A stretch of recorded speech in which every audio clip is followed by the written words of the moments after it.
Earl, how old are you, Tiger? Daddy. Two? Tiger Woods was born into the upper class, and with encouragement of supportive parents, he became a child prodigy and one of the most successful golfers of his time.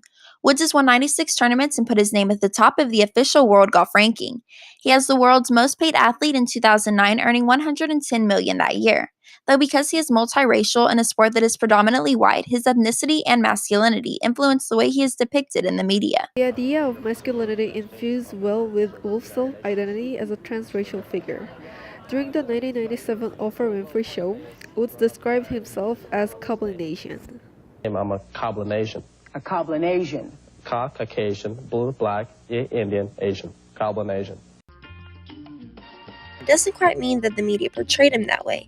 Rather, they did so as an Asian athlete. The advertisements like Tiger Woods bouncing the golf ball highlights his success, statistics, and skills rather than his masculinity. However, it's not true in all instances. Because of colorism, media does hypermasculinize him as a black athlete. This Nike commercial, titled The Sport of Golf, is more straightforward in delivering this message, trying to infuse pre-existing images of other sports considered as masculine with the image of Woods. In this advertisement, elements of other sports is mixed into golf, such as a referee counting down like in boxing, a crowd that you can see in football, and a catcher like in baseball. All of these images show that golf is no less physically demanding than all the other sports.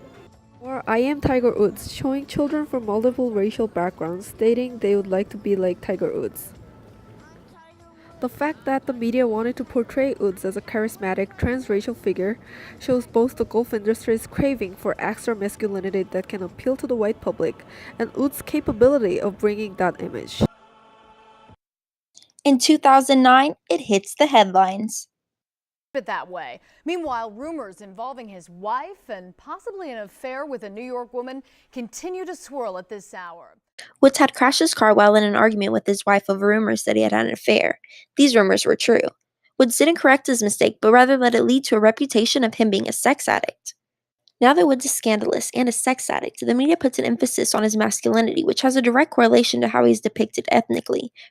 Primitively, Vogue highlighted his success. He was photographed in suits, perceived as wealthy and put together. Since the scandal, Vanity Fair has decided to use temptation as a selling strategy. Mark Stoll from Vanity Fair explains why. Temptation is all around us, that there is a great difference in many cases between the public and private lives of well-known champions like Tiger Woods. You don't say. In Leilani Nashami's book, Undercover Asian, she discusses how the Vanity Fair article focuses on objectifying him. He is shirtless, dripping in sweat, and raw. That focuses on masculinity, sexuality, and draws on the idea that he has lost all control.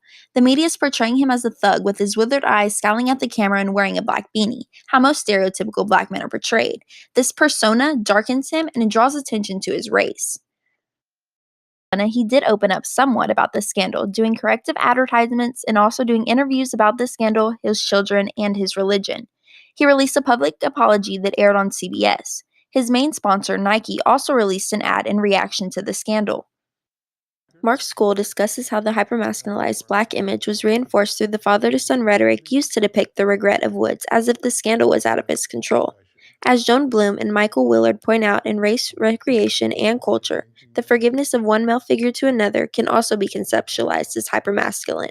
Nevertheless, these corrective advertisements have seemed to have worked. And did you learn anything?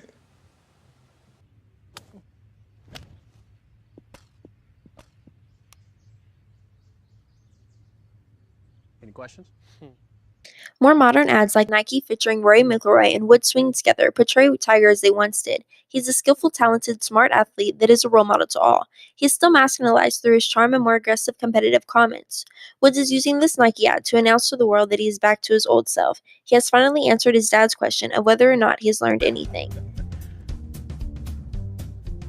Why'd you do that? You'll learn.